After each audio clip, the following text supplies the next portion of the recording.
It is late in the year 1944, deep in the South China Sea. The air is heavy, wet with the kind of humidity that sticks to a man's lungs, and the wind smells faintly of salt and burning oil. The sea below, restless but not wild, stretches to every horizon, a dull, metallic expanse broken only by the slow-moving shapes of Japanese merchant vessels in convoy. Above them, to the east, comes a sound that no sailor in these waters can mistake. It begins as a low, distant thrum, so far away that for a moment it might be mistaken for the beat of a ship's engines. But within seconds it deepens into a steady roar, pulsing through the moist air. Eyes turn upward. The shapes appear first as black specks against the gray-blue sky, growing larger with each passing moment until their silhouettes are unmistakable. 4-engine American bombers, massive and purposeful, flying in disciplined formation. They are PB4Y-2 privateers, the United States Navy's long-range maritime patrol bombers, and they have come here with deadly intent. The convoy is escorted, as all Japanese shipping is by this late stage of the war. Off the convoy's starboard bow, the lean profile of a cruiser cuts through the waves, her deck guns manned, her lookouts scanning the sky. Smaller destroyers prowl the convoy's perimeter, their wakes frothing white against the darker swells. But the defenders are not expecting this. Intelligence has told them that American heavy bombers operate from distant bases, far beyond the range required to reach this remote stretch of sea. And until now, that has largely been true. The privateers changed that equation. At 10:37 hours, the lead bomber dips its nose slightly, the change subtle but unmistakable to trained eyes. The rest of the formation mirrors the move in perfect unison. From the convoy's decks, it is as though the sky itself tilts toward them. The order is given: open fire. Flak erupts into the sky, black puffs ballooning around the incoming bombers. The air fills with the sharp, flat crack of Japanese anti-aircraft guns, each burst leaving a momentary ink stain in the clouds. The privateers press on, their massive engines roaring over the defensive fire, their wings steady against the turbulence of exploding shells. Inside the lead aircraft, the atmosphere is tense but controlled. The pilot, Lieutenant Commander William Bill Hanley, keeps his eyes fixed on the convoy, glancing only briefly at his instruments. To his right, the co-pilot calls out altitude changes over the intercom. Behind them, the bombardier crouches over his sight, tracking the cruiser's position and making minute adjustments as the range closes. The first attack run comes in low, skimming just above mast height. 50 caliber machine guns in the nose and waist positions spit streams of tracer rounds into the convoy's flanks. On the deck of the cruiser, Japanese sailors scatter, some diving for cover, others struggling to keep the guns trained on their fast-approaching targets.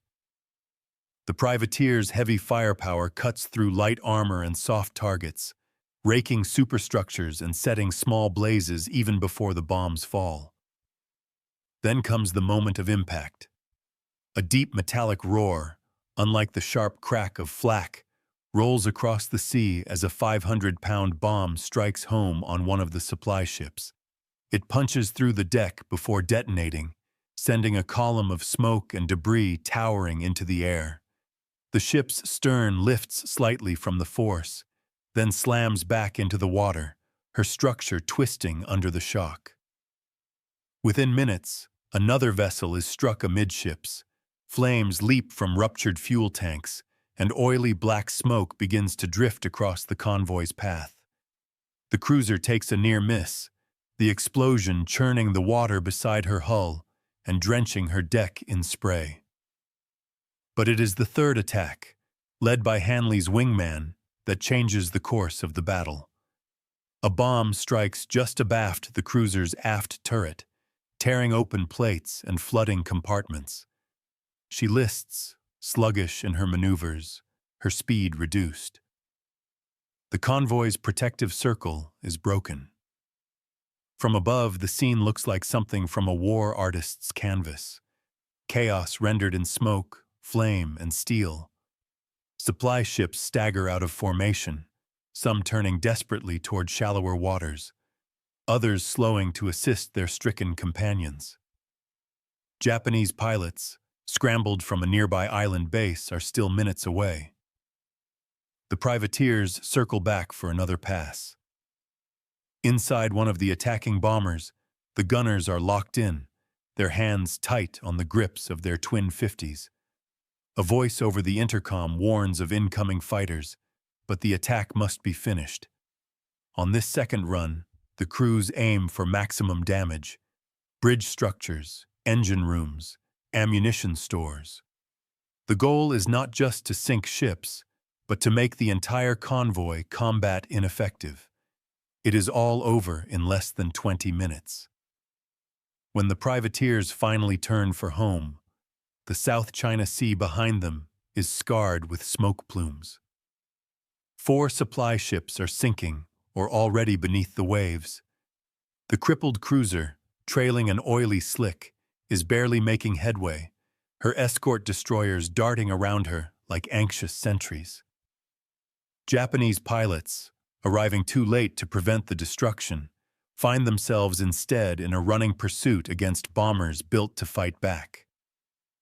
The crews aboard those privateers will later recall the attack in fragments: the chatter of flak on the fuselage, the acrid sting of burnt powder in the cabin, the sharp calls over the intercom as targets were acquired and destroyed. But what lingers most in their memories is the sight of the enemy convoy breaking apart under their assault, and the knowledge that they had struck a decisive blow against Japan's maritime supply lifeline. And yet, this was not a chance encounter. The events of that morning were the result of a deliberate shift in Allied naval air strategy, a calculated move to extend the reach of U.S. aerial power deep into waters once thought safe for Japanese shipping. The PB4Y-2 privateer, introduced only months before, was central to that strategy. Its arrival in the theater marked a turning point in the Pacific War's closing phase, enabling the United States to exert lethal pressure on Japanese logistics over distances that had previously been the domain of submarines alone. To understand the significance of the privateer's appearance over the South China Sea, one must look beyond the smoke and the wreckage. This was a contest not just of ships and aircraft, but of geography, industrial capacity, and time. By late 1944, Japan's empire was shrinking under relentless Allied assault. Yet her armies still fought stubbornly across a vast arc of territory, from Burma to the Philippines, dependent on supply lines that snaked across open ocean. Every ton of oil, every crate of ammunition, every sack of rice had to run the gauntlet, from the resource-rich colonies of Southeast Asia to the home islands. And increasingly, fewer of them made it through. The privateer attack dramatized that reality in the most visible way possible. For Japanese naval aviators who witnessed it, the shock was twofold. First came the recognition that the Americans could now project heavy, coordinated airstrikes into regions once patrolled only by Japanese forces. Second, and perhaps more unsettling, was the realization that these lumbering bombers, dismissed by some as too slow and too heavy to survive in contested skies, had not only penetrated deep into Japanese-held waters, but had inflicted severe damage before fighter cover could respond. The implications were grim. If such raids could be mounted with regularity, no convoy would be safe. The convoy system itself, already strained by U.S. submarine successes, might collapse entirely. For the Americans, this was precisely the point. The South China Sea attack was not an isolated sortie, but part of a broader pattern. The integration of long-range maritime patrol bombers into the campaign to choke off Japan's war economy. The privateer, with its endurance, heavy defensive armament, and bomb load capacity, was uniquely suited for the task. It could loiter over shipping lanes, coordinate with submarines and carrier-based aircraft, and strike targets hundreds of miles from the nearest Allied base. The mission over the South China Sea had been meticulously planned. Intelligence from submarine reconnaissance, signals intercepts, and aerial photography had pinpointed convoy movements. The privateer's crews were briefed not just on their primary targets, but on secondary objectives, escape routes, and the likely response from Japanese airfields. Every aspect of the attack, the approach vector, the timing, the altitude, was designed to maximize surprise and minimize losses. As the last privateer disappeared over the horizon that day, the Japanese convoy commanders were left to reckon with what had just happened. 4 vital cargoes lost, a cruiser damaged, her repair yard already overstretched, morale shaken, not only among the sailors, but among the airmen whose job it was to protect them.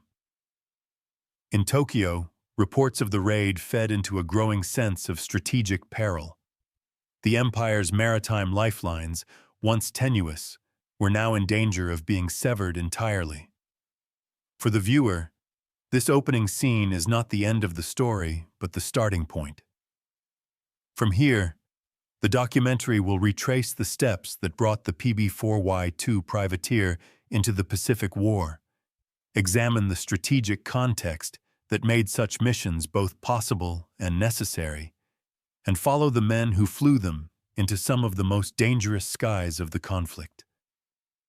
The smoke still hangs over the South China Sea, but to understand how it came to be there, we must go back to the drawing boards where the privateer was born, back to the shifting tides of strategy in the Pacific, and back to the island airstrips from which American crews would launch missions that changed the course of the maritime war.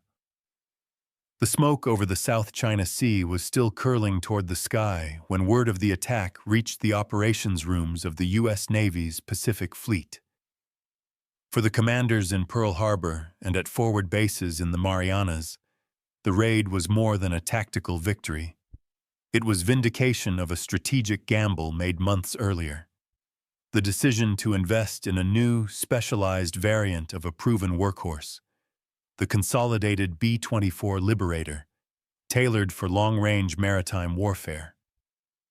The PB4Y-2 privateer had not been born in the halls of the Navy Department in Washington, but in the hangars and test facilities of Consolidated Aircraft, where engineers had been listening closely to feedback from aircrews flying B-24s in naval service. Those earlier aircraft, the PB4Y-1, had been pressed into maritime patrol duties out of necessity. They had the range, they had the payload, but they were, in essence, land bombers adapted to the sea, not designed for it. By 1943, the Navy knew it needed something purpose-built. The Liberator had already earned a formidable reputation in multiple theaters: anti-submarine patrols in the Atlantic, bombing missions over Europe, supply drops to China. But its twin vertical stabilizers, while distinctive, created stability issues in low-altitude maritime operations. Its defensive gun layout, designed for high-altitude bomber streams over the Reich, left blind spots when flying low over the ocean, where enemy fighters could exploit angles of attack.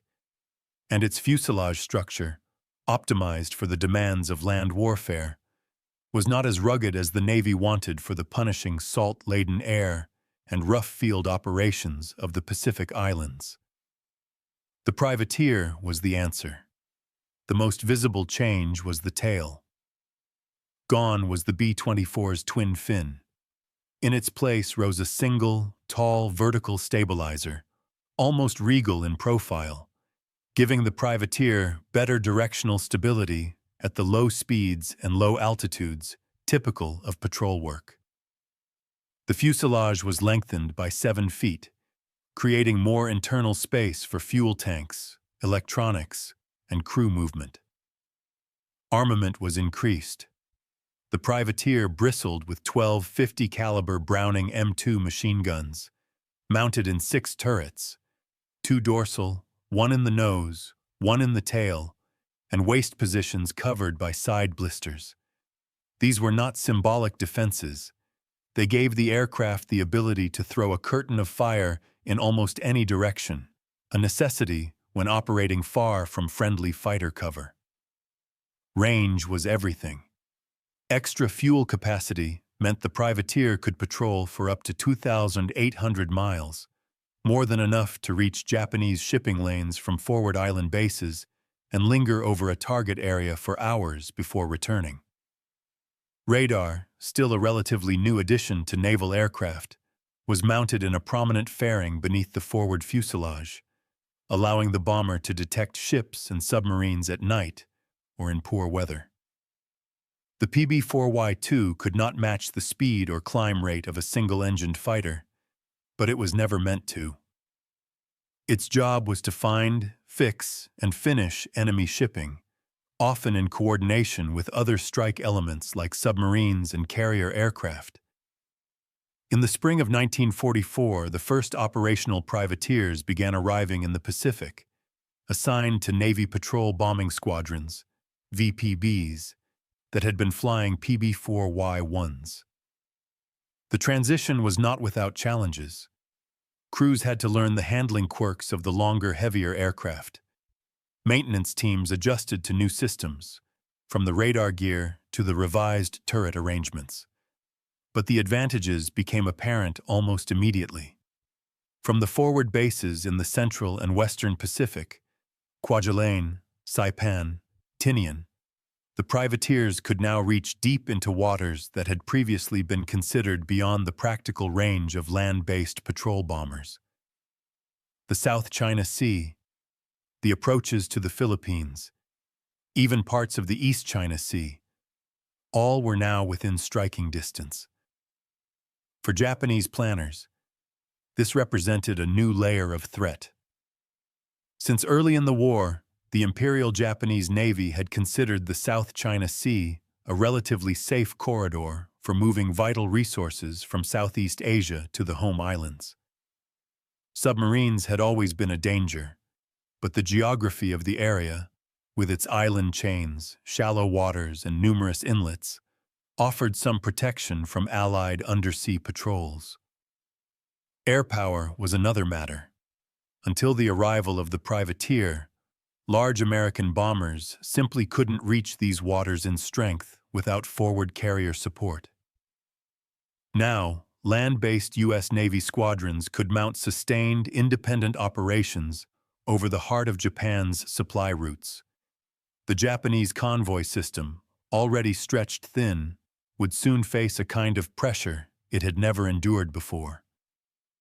The crews who flew the privateer quickly came to appreciate its strengths. Lieutenant Commander William Hanley, who would lead the South China Sea strike later that year, noted in a post-war interview that you could stay on station for hours and the plane would take punishment you wouldn't believe. Others praised the improved visibility from the single-tail configuration and the way the aircraft handled at low altitudes. The waist blisters, bulging, teardrop-shaped gun positions, gave gunners unobstructed arcs of fire, something their predecessors in the PB4Y-1 had envied. But the privateer's real power lay in how it fit into the evolving Allied strategy. By mid-1944, the U.S. Navy's Pacific offensive had leapt across the Central Pacific in a series of island-hopping campaigns. Saipan and Tinian had fallen, Guam was secure, and the Marianas were rapidly turning into unsinkable aircraft carriers. From these bases, the U.S. Army Air Force's B-29s could strike Japan itself, while the Navy's long-range patrol bombers could scour the surrounding seas for targets of opportunity. The privateer, with its range, endurance, and firepower, was a perfect instrument for this mission. Squadron life aboard the new aircraft was both monotonous and nerve-wracking. Long hours over empty ocean tested a crew's endurance and discipline. Navigation demanded constant vigilance.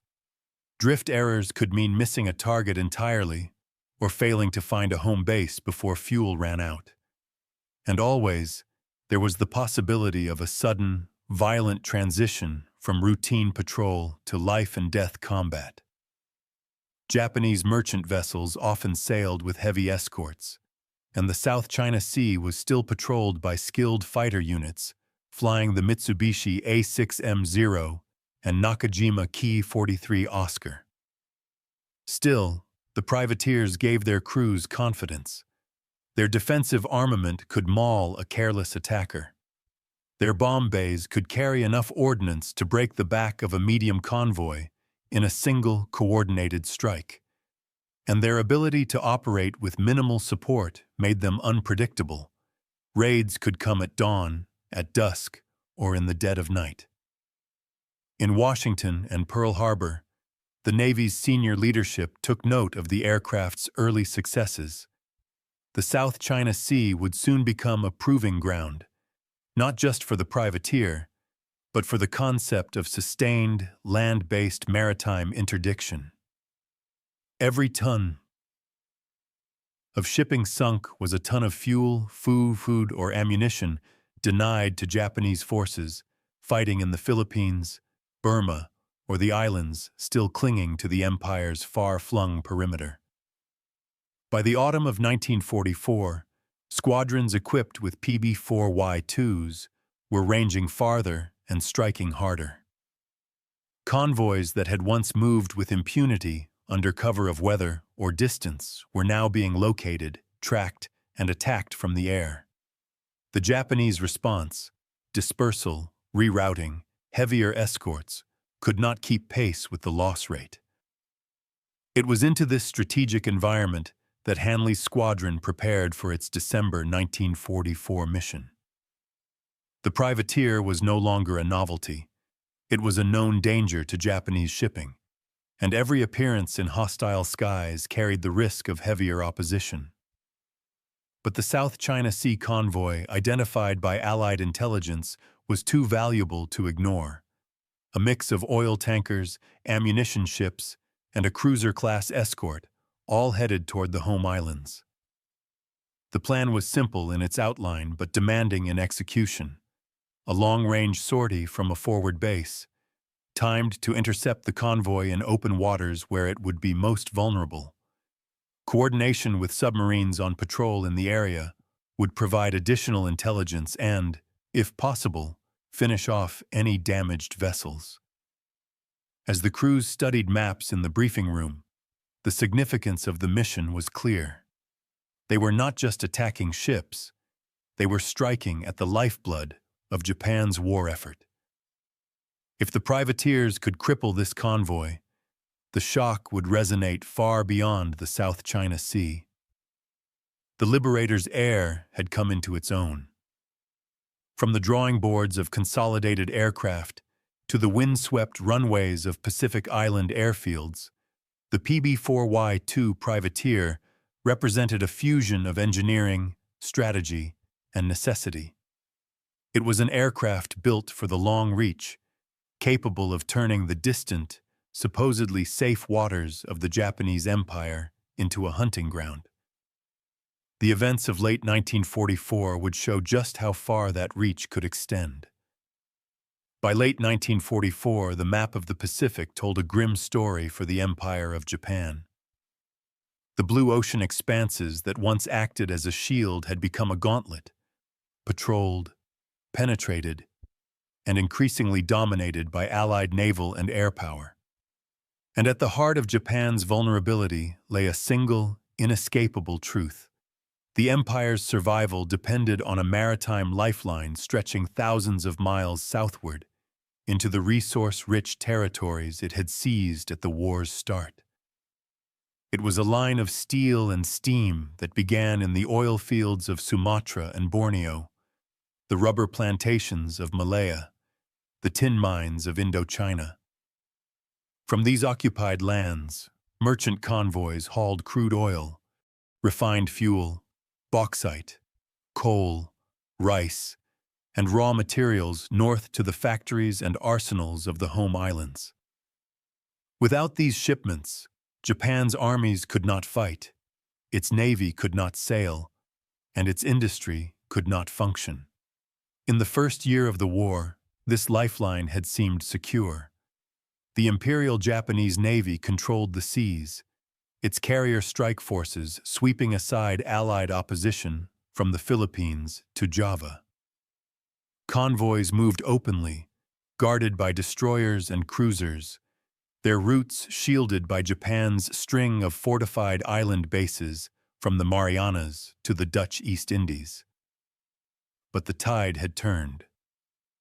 By mid-1943, American submarines, fast, long-legged, and increasingly well-handled, had begun sinking Japanese merchant tonnage at an alarming rate. By 1944, the destruction was catastrophic. In some months, over 500,000 tons of shipping vanished beneath the waves. The once proud Japanese merchant marine was shrinking faster than new ships could be built, and the pool of experienced mariners was dwindling just as quickly.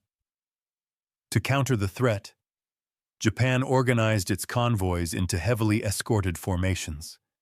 Merchantmen sailed under the watchful eye of destroyers, frigates, and even cruisers when available. Routes were altered to skirt known submarine hunting grounds. Ships hugged coastlines, darted between islands, and waited for weather fronts to conceal their movements. But no amount of escorting could change the geography of the South China Sea. This was the unavoidable bottleneck, a broad but confined expanse bounded by the Philippines to the east, Indochina to the west, and the island chains of Borneo and the Natuna Islands to the south.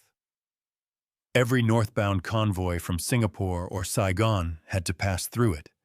It was here, in these deep waters, that the convoy system's weaknesses were most exposed. Until mid-1944, the South China Sea had remained relatively safe from large-scale air attack. The distances from Allied bases were too great for sustained bomber operations, and Japan's own airfields on Hainan, Luzon, and the Indochinese coast provided a protective umbrella for shipping. American submarines prowled here, but the sheer size of the sea, combined with the presence of aggressive surface escorts, meant that many convoys still got through. That calculus changed with the arrival of the PB4Y-2 privateer and other long-range patrol bombers. Now, the very advantage that Japan had relied upon, distance from enemy bases, was gone. Allied aircraft could appear with little warning, strike hard, and vanish into the haze, leaving burning wrecks in their wake.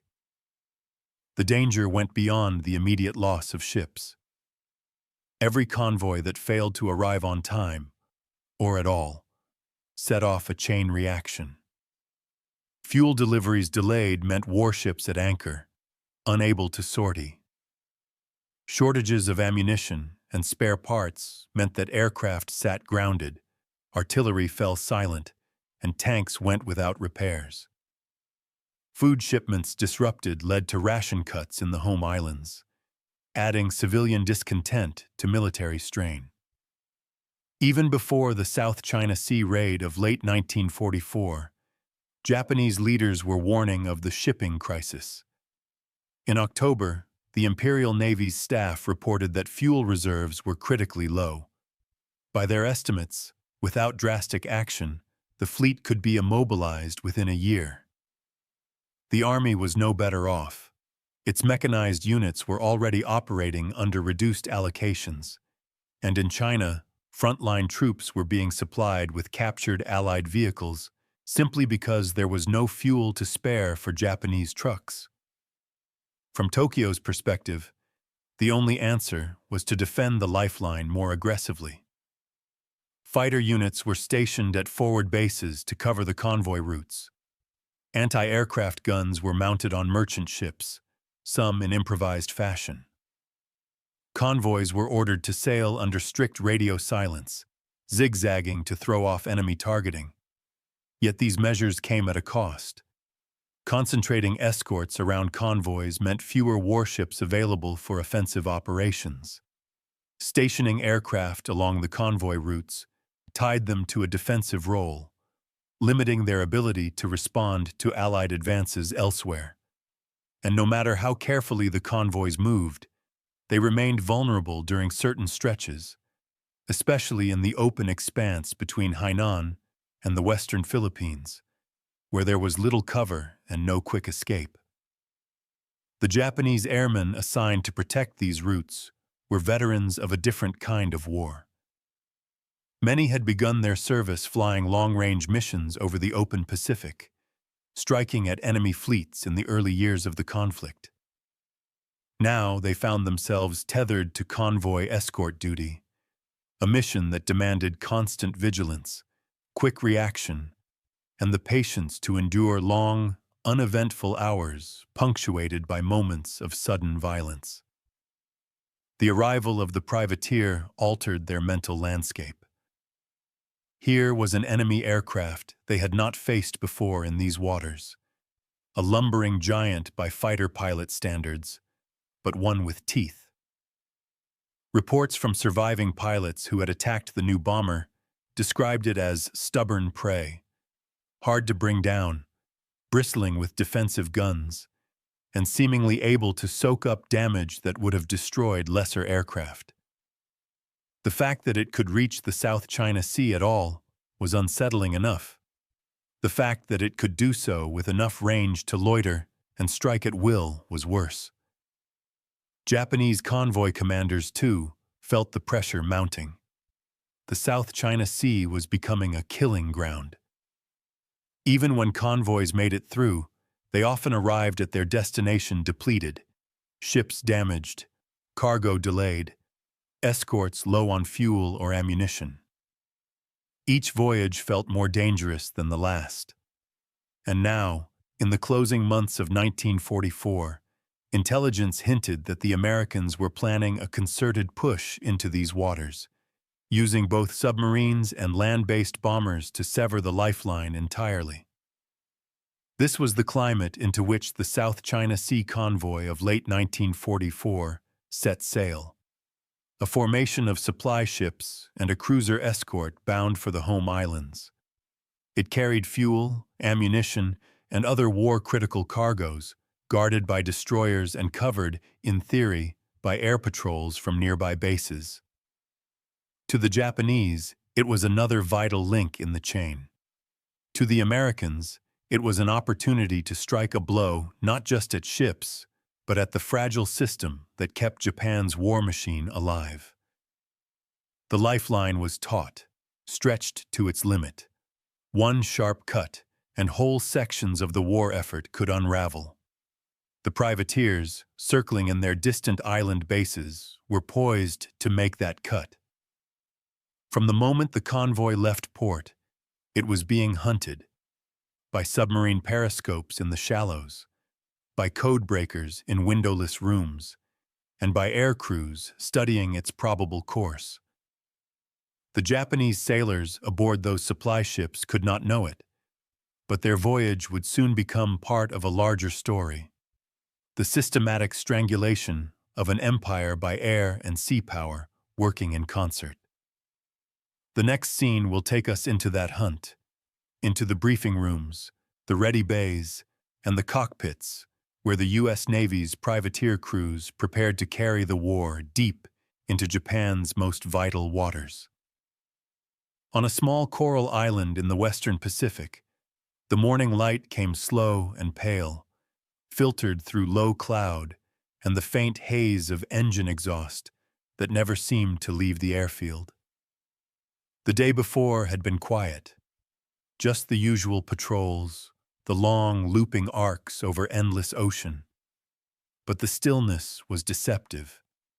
In the operations hut, under the low hum of ceiling fans, a very different kind of day was being set in motion. Pinned to the wall behind the briefing table was a large chart of the South China Sea.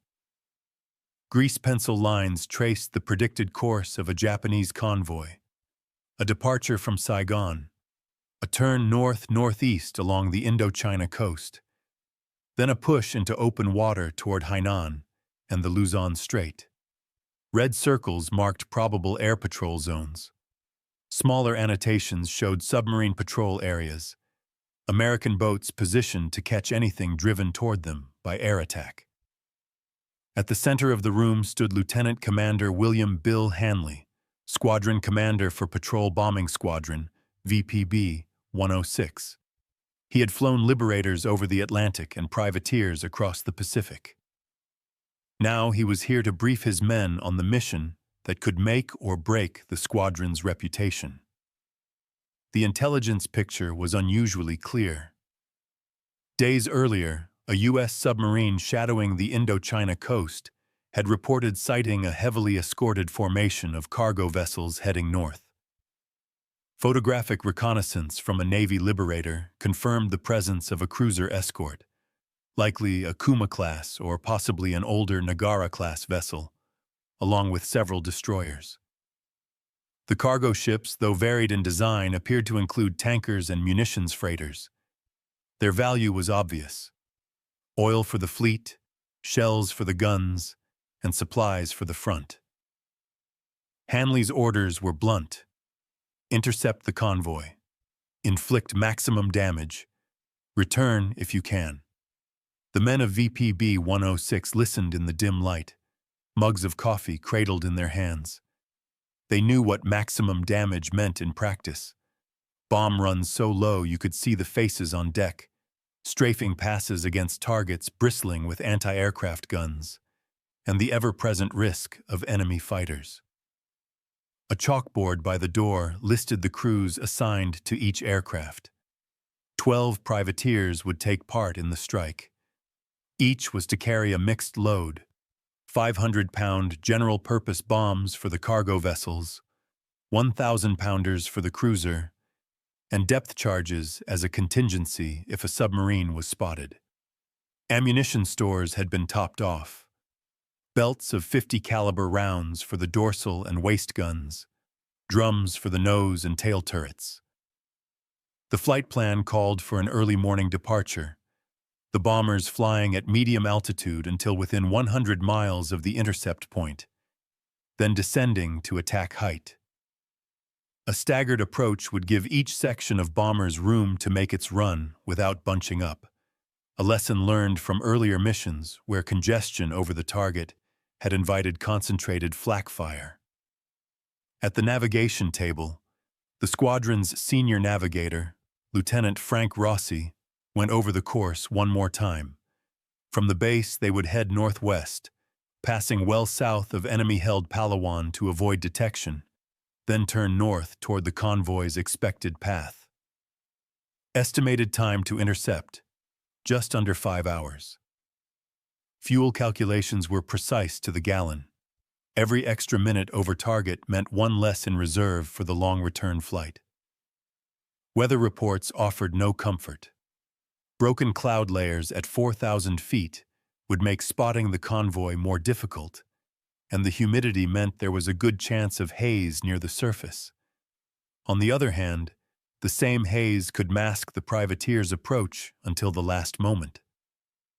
The air crews filed out to their aircraft before dawn, boots crunching on coral gravel, the smell of aviation fuel sharp in the cool morning air. The privateers loomed in the dim light, their single tall fins and broad wings casting long shadows across the hard stand. Ground crews moved between them like ants, checking bomb shackles, topping off fuel tanks, loading ammunition belts. Inside each aircraft, the ritual was the same. The pilot settled into his seat, adjusted his harness, and began the checklist.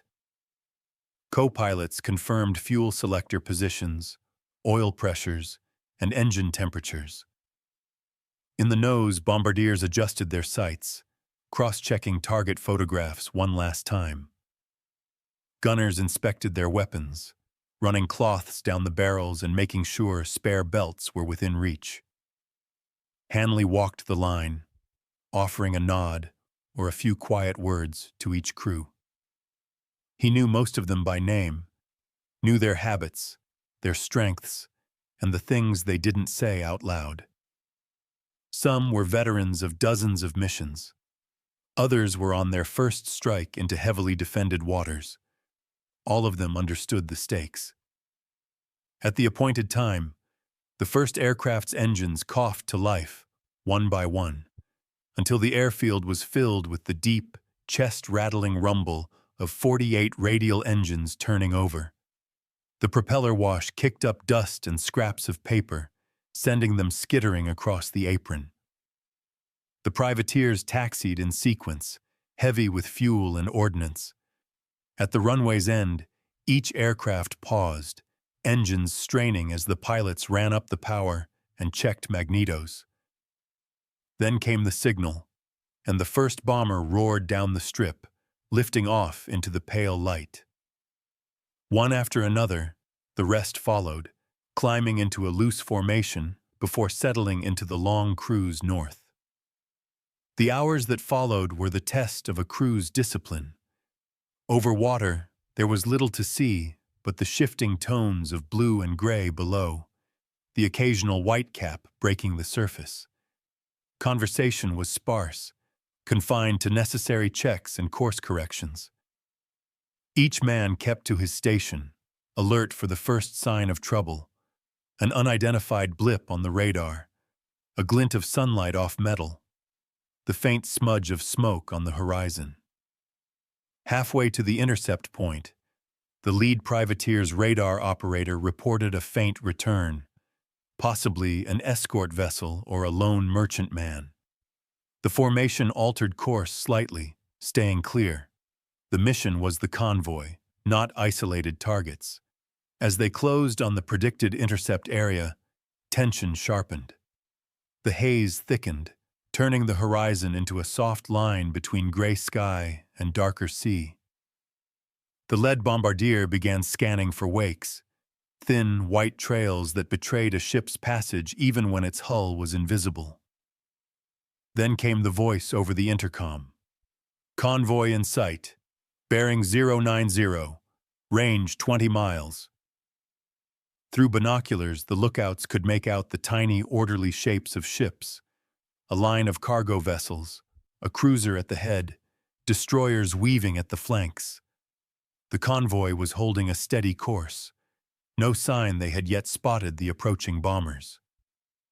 Hanley gave the order to descend. The privateers began to drop, throttles eased back, their massive frames sinking toward the deck. At 1,500 feet, the defensive gunners unlocked their turrets, swinging them into position. The bomb bays yawned open, revealing rows of dark, lethal shapes cradled in their racks. From here, the mission shifted from long-haul navigation to the raw choreography of attack.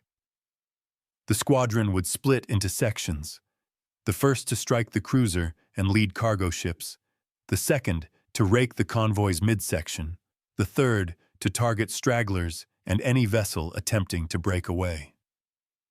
In the minutes before contact, each crew ran through its final checks. Bombardiers adjusted sight settings for altitude and speed. Gunners confirmed intercom lines were clear. Pilots gauged wind drift and attack angles. For the Japanese convoy, these were the last moments of relative peace. The low morning haze concealed the bombers until they were almost upon them. It would be the sudden appearance of those tall-tailed silhouettes, growing rapidly larger against the pale sky, that would signal the beginning of the battle. Hanley's voice over the radio was calm, measured. "All sections, execute." From the quiet of the long approach, the privateers would plunge in moments into a maelstrom of flak, tracer fire, and desperate maneuvering. A battle that would leave the South China Sea littered with burning ships and force Japanese commanders to rethink their hold on the lifeline. The haze clung low over the water, diffusing the morning light into a pale, almost metallic glow. From the lead PB4Y-2 privateer, the sea ahead looked like a sheet of tarnished steel, dimpled by the convoy's wakes. Even at this range, Hanley could see their order, a tight column of merchant vessels, each plowing forward at a steady 10 knots, guarded by a cruiser in the van and destroyers zigzagging at the flanks. The Japanese formation was disciplined, their spacing exact. These were not raw crews. They had sailed this gauntlet before, but they had not yet faced the privateer. On the convoy's bridge wings, lookouts swept the horizon with binoculars. The low haze worked both ways. It masked the American approach, but also dulled visibility for the Japanese. When the first dark shapes appeared, high and distant, it took precious moments for the alarm to be raised. A petty officer's shout broke the stillness. "Kogeki-ki! Hikoki Torai! Attack aircraft! Incoming!" Klaxons blared across the convoy. On each ship, sailors scrambled to their battle stations. Deck guns swung upward. Ammunition passed hand to hand. The cruiser's 4 turrets adjusted elevation, waiting for the bombers to close within effective range. Hanley's formation came in from the convoy's starboard quarter, the attack angle chosen to give bombardiers the best view of the lead vessels while keeping the sun at their backs. At 1,200 feet, the privateers leveled off. The drone of their 4 Pratt & Whitney R-1830 engines filled the air, a steady, ominous sound that grew louder with every second. Inside each aircraft, the crew's world narrowed to their instruments, their guns, and the target ahead. The nose turret of Hanley's plane began to chatter, short, controlled bursts to suppress the cruiser's forward anti-aircraft positions. Red tracers lanced downward, stitching across the ship's forecastle.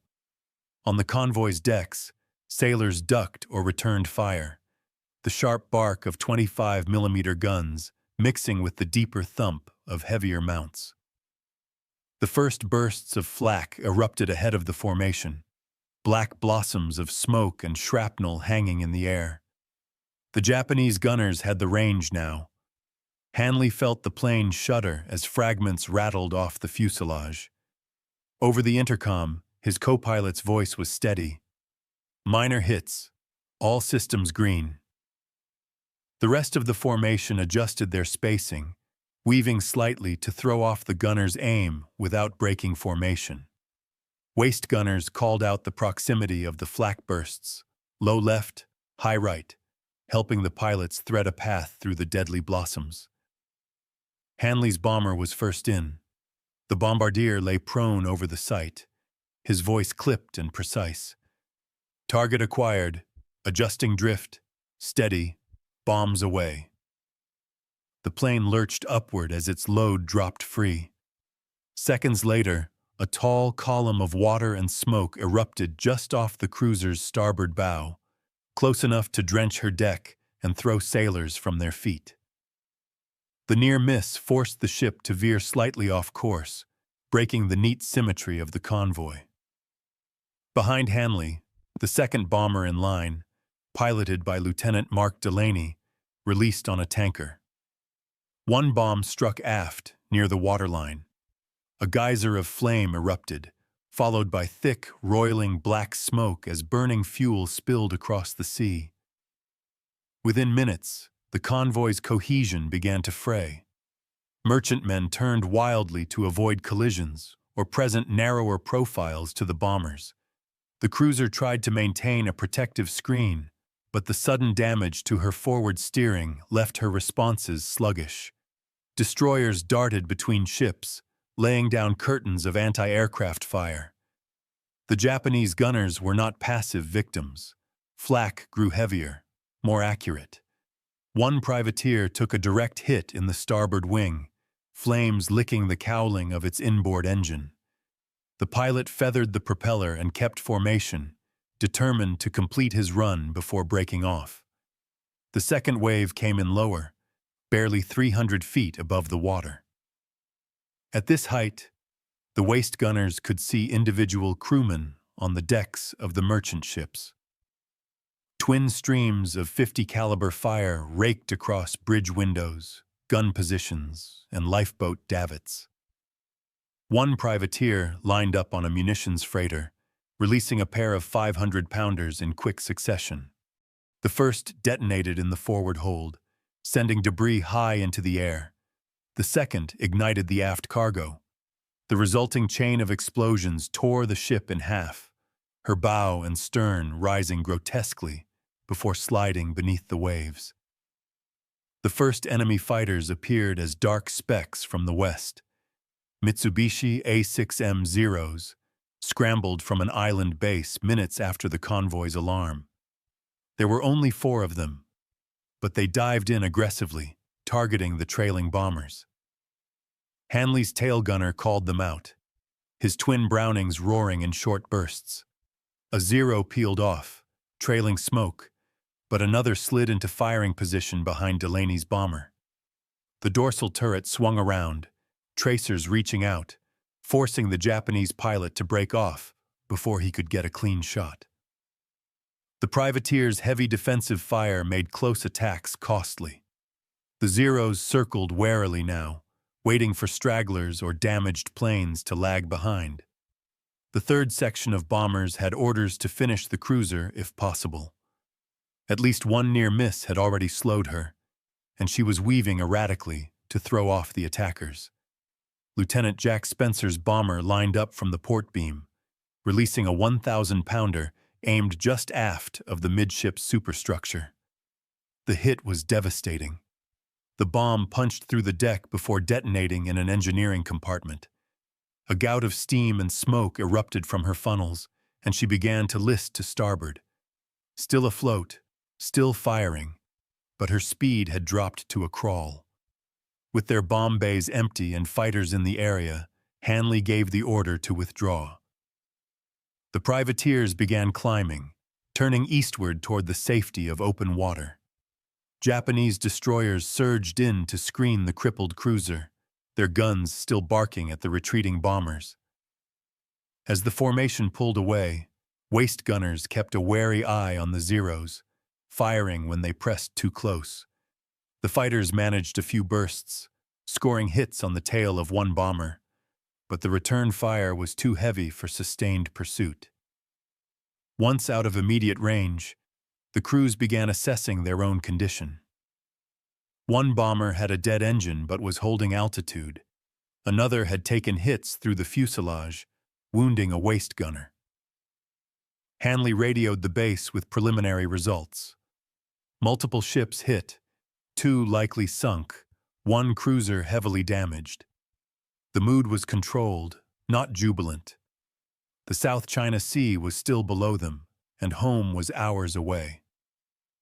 Every man knew that damaged bombers, low on fuel, made tempting targets for any fighter patrols along the route. For the Japanese sailors, the minutes after the last bomb fell were a frantic blur of damage control. Fires raged unchecked on 2 supply ships, their crews abandoning ship as ammunition detonated in the heat. The tanker struck by Delaney's bomber was already sinking by the stern, the sea around it a slick of burning fuel. The cruiser's captain refused to order abandonment, instead directing pumps and counter-flooding to reduce the list. Her escorts closed in tight, laying smoke to obscure her from any further air attack. Survivors from the freighter destroyed by secondary explosions clung to rafts and debris, waving frantically to the destroyers weaving between columns of smoke. Though the Japanese could not know it yet, the battle's cost would be severe. 4 merchant vessels lost, a cruiser disabled, and 2 other ships damaged. The cargo, fuel, munitions, and supplies would never reach its destination. For the Americans, losses were light but not absent. One privateer forced to ditch after losing 2 engines to flak, her crew later rescued by a submarine. Another limping home on 3 engines, hydraulics leaking but still airworthy. The South China Sea was quiet again by mid-morning, but the calm was deceptive.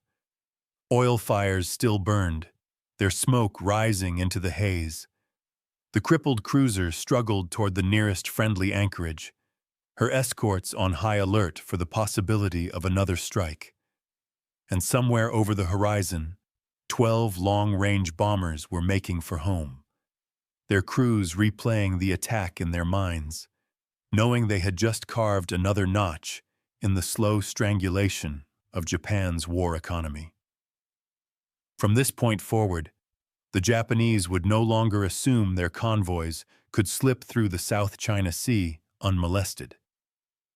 The privateers had shown that even heavily guarded formations were vulnerable, and that American reach now extended into what had once been a sanctuary.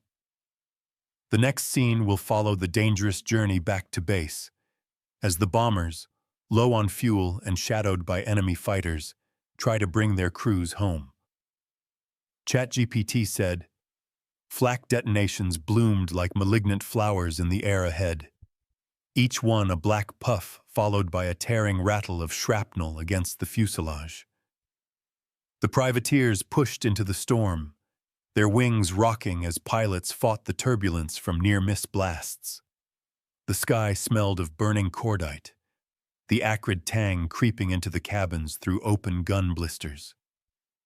Inside Hanley's lead bomber, the intercom crackled with terse exchanges, altitude corrections, target bearings, and the clipped confirmations of bombardiers locking onto their marks. The first section went in high, holding steady at 1,200 feet to drop through the upper layers of defensive fire. From above, the convoy's tight formation seemed orderly, but closer inspection revealed the frantic motion on deck. Sailors running ammunition to the guns, smoke already rising from a tanker hit minutes before. Hanley's bombardier released on the cruiser, his voice calm despite the chaos outside. The bomb tumbled in a slow, almost lazy arc before striking just off the stern. A white flash and a towering geyser of water engulfed the aft deck. When it cleared, the ship's wake was uneven, her rudder response sluggish. Below, the second section came in low, so low their wingtip vortices churned the sea into white streaks. They swept across the convoy's port side, 50 caliber guns roaring from nose to tail. The sound inside was deafening, the vibration a constant shudder through the fuselage.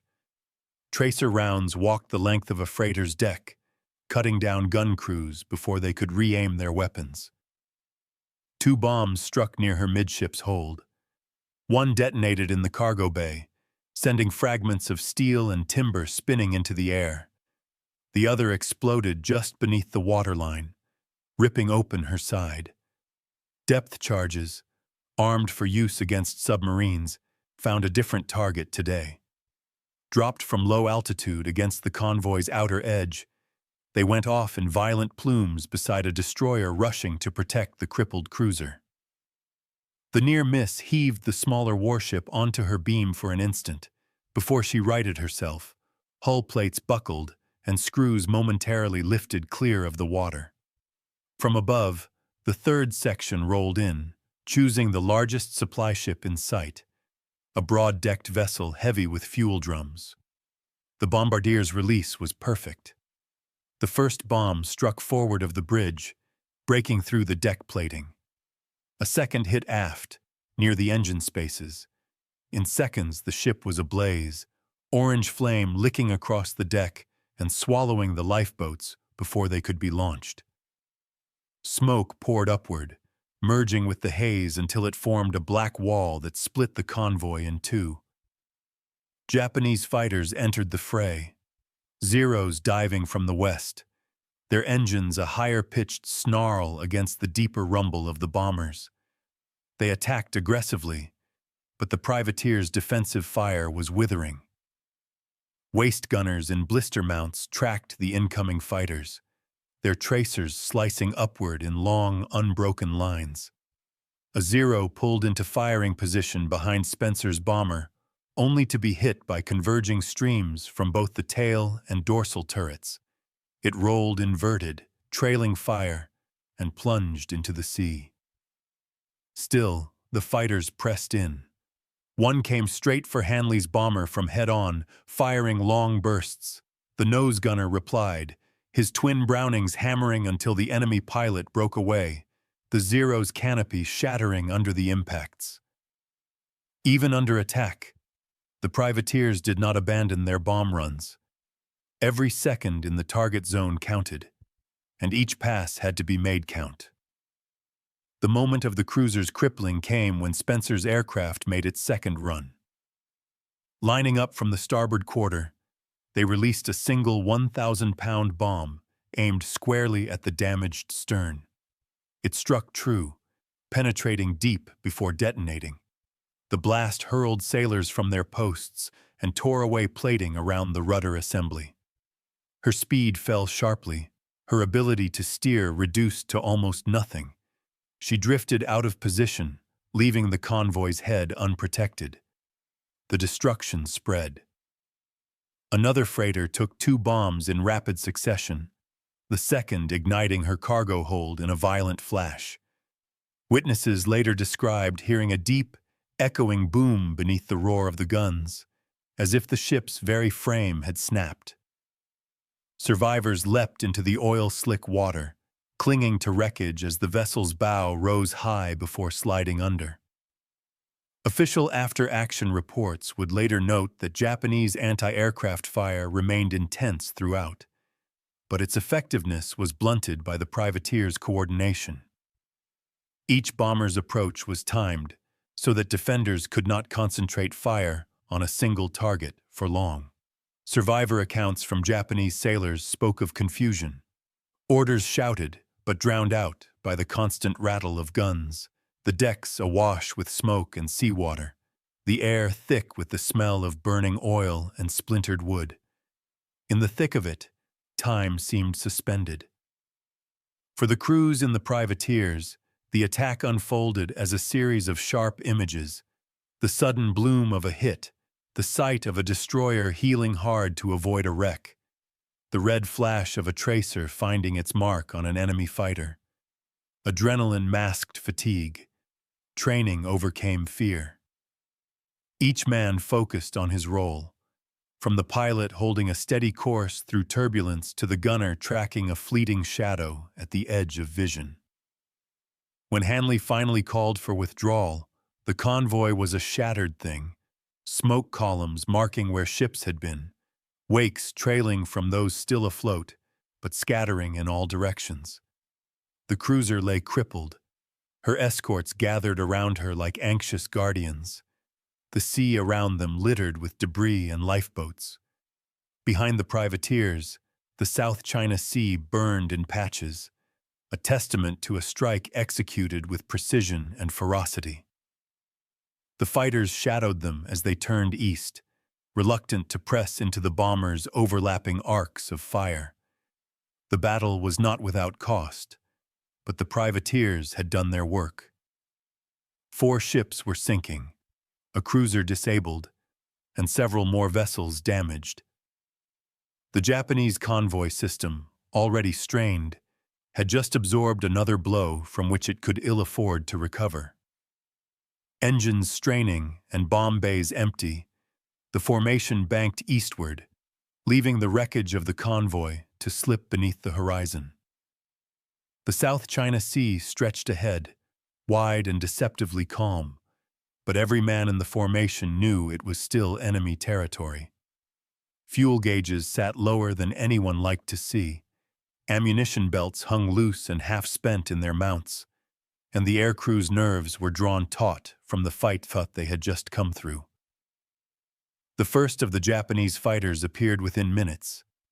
3 Zeros emerging from the western haze, keeping a cautious distance off the bomber's starboard beam. They were too few to risk a head-on attack against an intact formation, but their intent was clear. Wait for a straggler, then close in to finish the kill. More specks appeared behind them, growing larger as they closed the gap. Hanley's voice came over the intercom and radio net in the same calm, even tone he used in the briefing room. "Tighten up, no gaps, keep your arcs covered." The privateers shifted into a defensive box, each bomber positioned so that its guns overlapped with the next.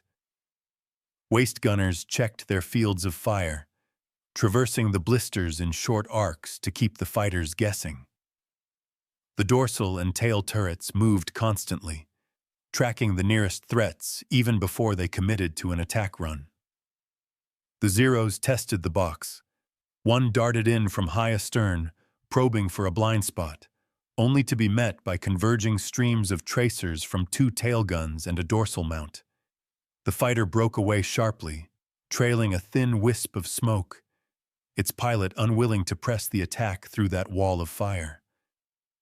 Another tried from the beam, diving across the formation at high speed.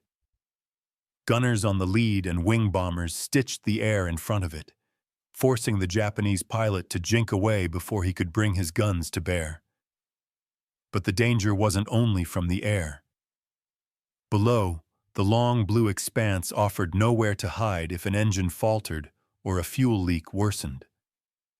One of the mid-column bombers, Delaney's, was already nursing a wounded inboard engine that had been hit by flak during the attack. It still turned, but at reduced power, and the co-pilot was watching the temperatures climb with unease. Hanley adjusted the pace to keep the formation together, knowing a lone aircraft was as good as lost. The miles crawled past. Every few minutes the fighters made another pass, and every time they were driven off, the aircrew's discipline holding as tight as their formation. Ammunition was running low. Some waist positions were down to their last belts, but no one wasted a round. Each burst was short, measured, and only when a target filled the sight. The Zeros, frustrated and wary, kept their distance longer after each failed attempt. As the hours wore on, the tropical sun climbed high, turning the inside of the fuselages into ovens. Sweat trickled down backs, stung eyes, and soaked through flight suits. The drone of the engines became hypnotic, broken only by the clipped exchanges over the intercom and the occasional thud of turbulence. Navigation was a constant calculation: fuel state, drift corrections, position checks against the featureless sea. Then, with less than an hour of fuel left in the tanks, the coastline appeared, low, green, and shimmering in the heat haze. Relief was tempered by one last crisis. Delaney's wounded bomber, still in formation, had developed hydraulic trouble. The landing gear refused to cycle down despite repeated attempts. The crew went through emergency procedures: hand pumps, gravity drop, rocking the wings. Nothing. Hanley ordered the rest of the formation to continue to base while he and 2 wingmen orbited with Delaney, ready to cover if enemy aircraft appeared. At last, with the fuel situation becoming critical, the co-pilot reported partial deployment. One main wheel locked, the other hanging halfway. The decision was made to attempt the landing. The bomber came in low over the strip, flaps extended, one wheel fully down and the other still stubbornly askew. It touched first on the locked gear, the fuselage sagging toward the other side.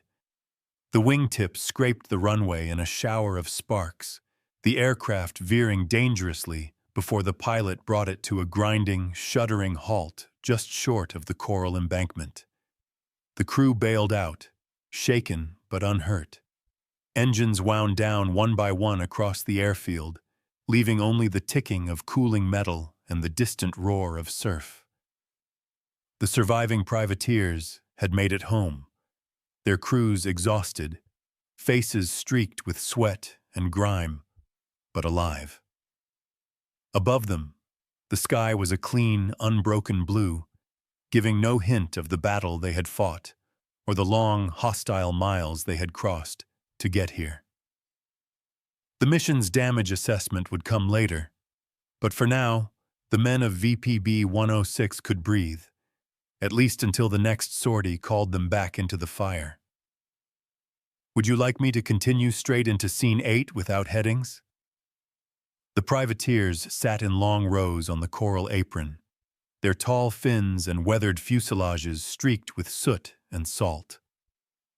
Ground crews moved between them with practiced efficiency, checking for shrapnel holes, leaking hydraulics, and the jagged scars left by the convoy's flak.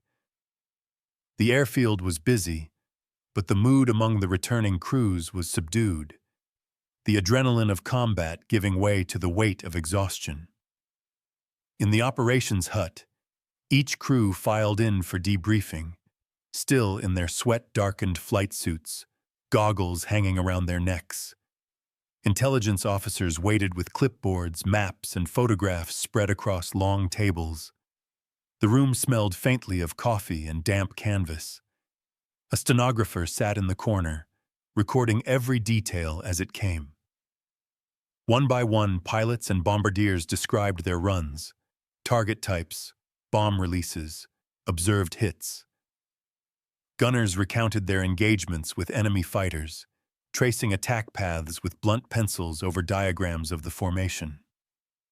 Navigators reported weather conditions, convoy course changes, and estimated positions of damaged ships when they last saw them. Every scrap of information had value.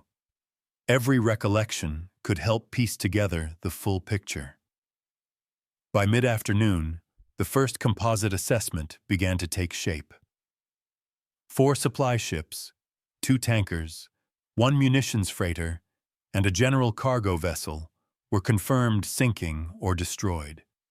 The cruiser, likely a Kuma class, was heavily damaged, trailing oil and listing badly when last sighted.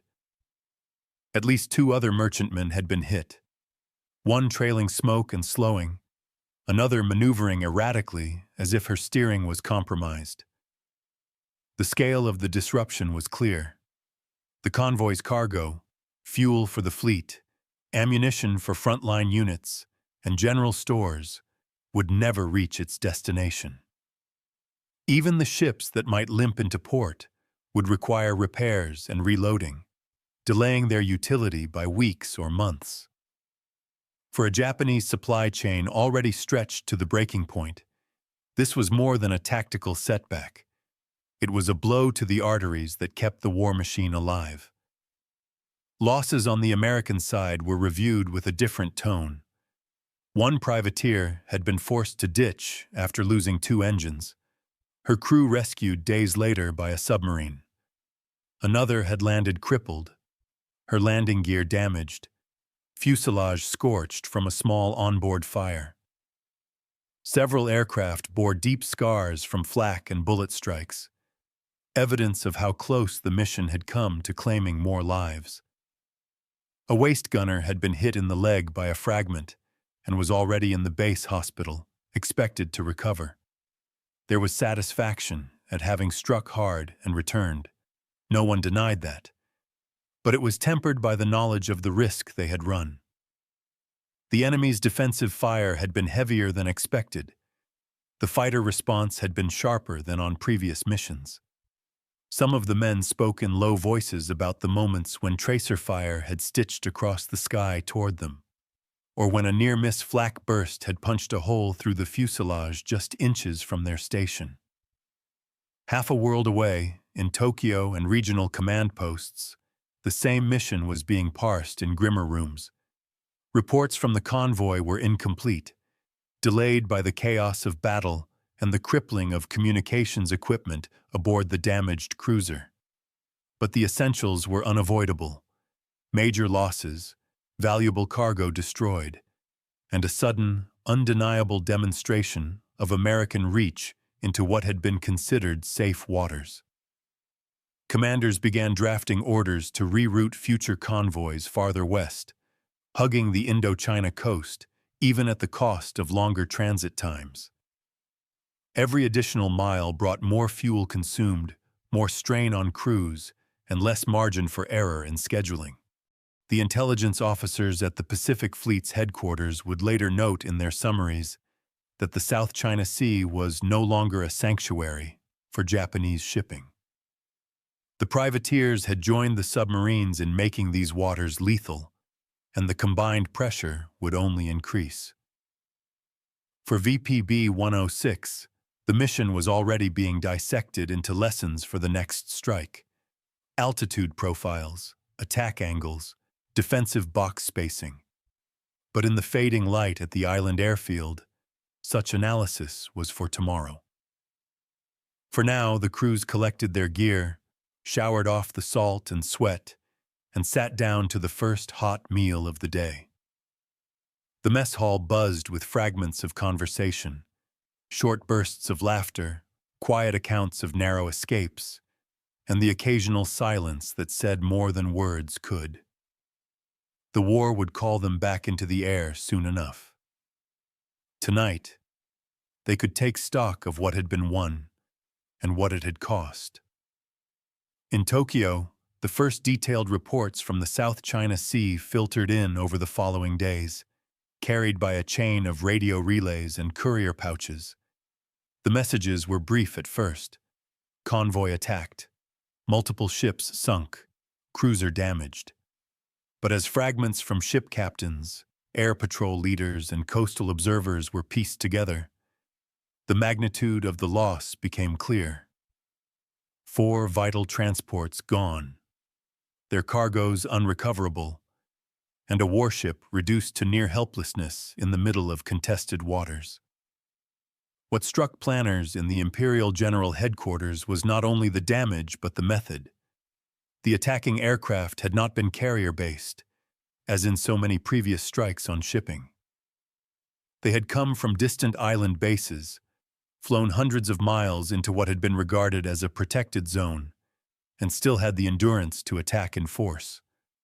For Japanese naval aviators, the PB4Y-2 was an unwelcome surprise, an aircraft that combined the bomb load and range of a heavy bomber with the defensive firepower to fight off interceptors long enough to complete its mission. Post-war memoirs of surviving pilots reflected the shock. One recalled that his unit's standard approach against Allied bombers, fast, coordinated attacks from multiple angles, had failed against the privateers. Their overlapping arcs of fire had made closing to effective range a gamble, and several of his comrades had been shot down trying.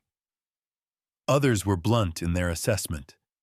The enemy had found a way to patrol and strike deep over Japanese supply lines without relying on the presence of a carrier fleet, making the South China Sea no safer than the waters off New Guinea or the Philippines. Regional commanders along the convoy routes responded by ordering immediate changes. Sailing schedules were altered to take advantage of weather fronts and moonless nights. Convoys were routed closer to shorelines, despite the increased risk from submarines lurking in the shallows. Merchant ships were ordered to increase their defensive armament, often at the expense of cargo capacity. But these measures were stopgaps, unable to address the core problem. Allied aircraft could now appear almost anywhere, at almost any time. By late 1944, the Japanese convoy system was already in crisis. Monthly shipping losses were exceeding replacement rates, and the number of available escorts was dwindling. Fuel shortages were becoming acute. Oil from the southern territories could not be moved north fast enough to meet demand. The South China Sea attack only accelerated the decline. Each sunk or damaged ship represented more than just a hole in the tonnage tables. It meant frontline divisions waiting longer for supplies, air bases rationing fuel for their fighters, and warships tied to port with empty bunkers. Intelligence summaries prepared in the weeks after the attack were stark. The Imperial Navy's staff estimated that if loss rates continued, essential fuel reserves would be exhausted within the year. In China, Manchuria, and the Philippines, Army units were already reporting reduced allocations of ammunition and rations. Civilian shipping, once a secondary concern, was being commandeered for military use, further disrupting the flow of goods within the home islands. The South China Sea raid became a case study in Japanese naval planning circles, not because it was the largest loss of the war, but because it symbolized a new stage in the struggle for the empire's survival. The enemy no longer needed to wait for fleet engagements to hurt Japan's war effort. They could choke it, piece by piece, without ever challenging the combined fleet directly. And with each successful raid, the reach of that chokehold seemed to grow longer. For the Americans, it was one strike in an ongoing campaign. For Japan, it was a warning that the very lifelines keeping the empire alive could be severed at will. In the months that followed, that warning would be repeated across the South China Sea, until the routes that had once fed an empire became killing grounds, patrolled by unseen eyes in the sky. The South China Sea attack had been, in the immediate sense, one mission among thousands carried out in the vast theater of the Pacific. Yet its echoes stretched far beyond the wreckage it left on those waters. For the men who planned it, flew it, and survived it, the operation stood as proof of a concept that had been taking shape throughout the later stages of the war. That long-range, land-based maritime patrol aircraft could decisively shape naval warfare without ever coming within sight of a carrier deck. In the months that followed, the PB4Y-2 privateer and its crews would continue to prowl the Pacific, their routes drawn across maps in long, sweeping arcs that cut through the enemy's supply lines. Convoys that survived one raid often found themselves attacked on the next leg of their journey. Even when no ships were sunk, the mere presence of these aircraft forced the Japanese to change behavior, delaying sailings, rerouting to less efficient coastal passages, or sailing under cover of darkness in hazardous waters. The effect was cumulative, and by early 1945 it was unmistakable. Japan's logistical arteries had withered to a trickle. The privateer's combination of range, endurance, and firepower was the product of lessons learned hard and fast. In the Atlantic, Allied liberators had broken the back of the U-boat campaign by closing the mid-ocean gap where convoys had once been most vulnerable.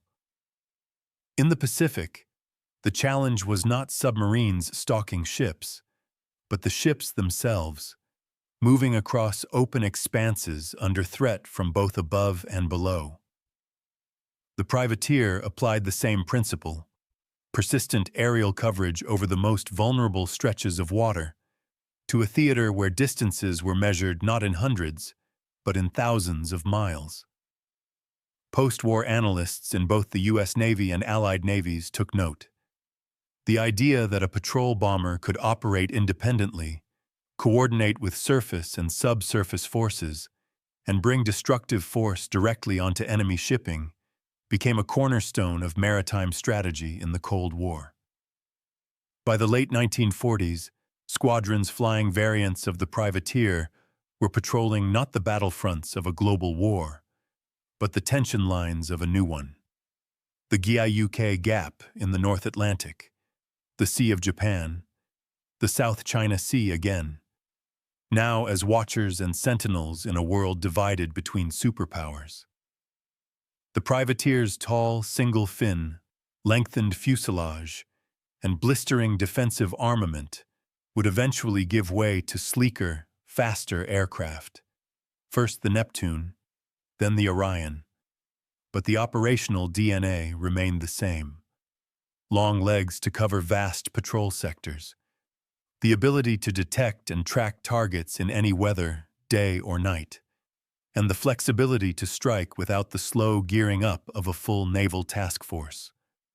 Cold War anti-submarine warfare borrowed heavily from the playbook written in those late-war Pacific patrols, swapping depth charges for homing torpedoes and bombs for advanced sonobuoy arrays, but keeping the essential doctrine intact. Deny the enemy the use of the sea by finding him first, and then giving him no escape. For Japan, the privateer was remembered differently. Post-war histories written by former naval staff officers mention the type with a mix of respect and regret. Respect for its capability.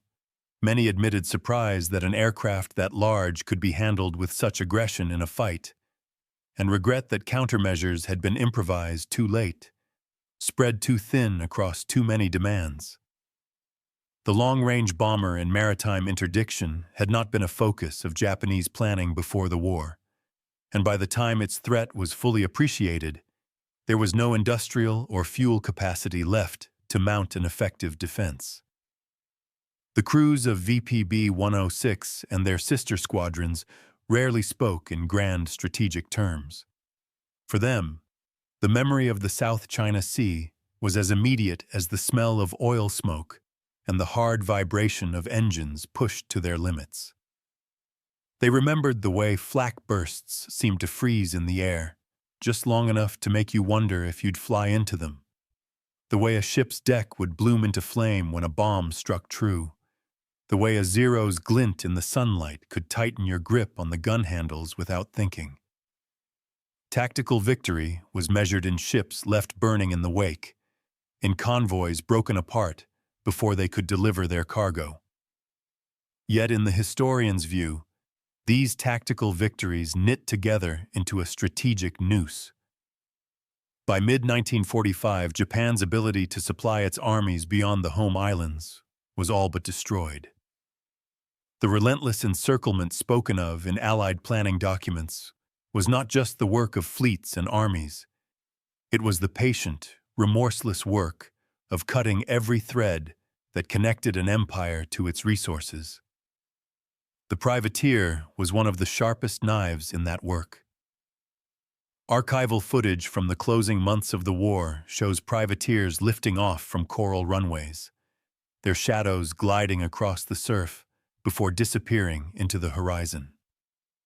Others are caught on film taxiing back after missions, ground crews swarming over them as crewmen, squinting against the sun, climb down from the waste blisters. In the background, the sea is calm, the sky bright, a deceptive calm that belies the battles fought far out of sight. The Cold War would bring its own battles, many of them waged in the shadows, but the lessons of 1944 and 1945 endured. Patrol aircraft became eyes and ears over oceans where surface ships could not always go. They became hunters, searching for the submarine's telltale wake or the blip of a radar contact. And they became a constant reminder to any navy that the sea is not a sanctuary when the air above it is hostile.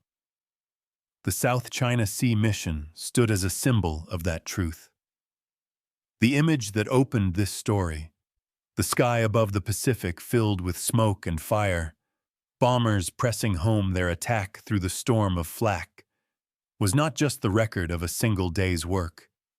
It was a marker in the slow tightening of a campaign that would, less than a year later, leave Japan unable to fight on. As the documentary closes, the camera lingers on that imagined horizon.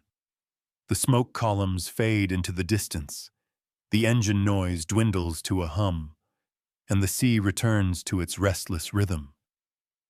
But the shadow of those aircraft remains, a reminder that wars are often won not in sudden, decisive blows, but in the persistent, methodical cutting of every line that holds the enemy together.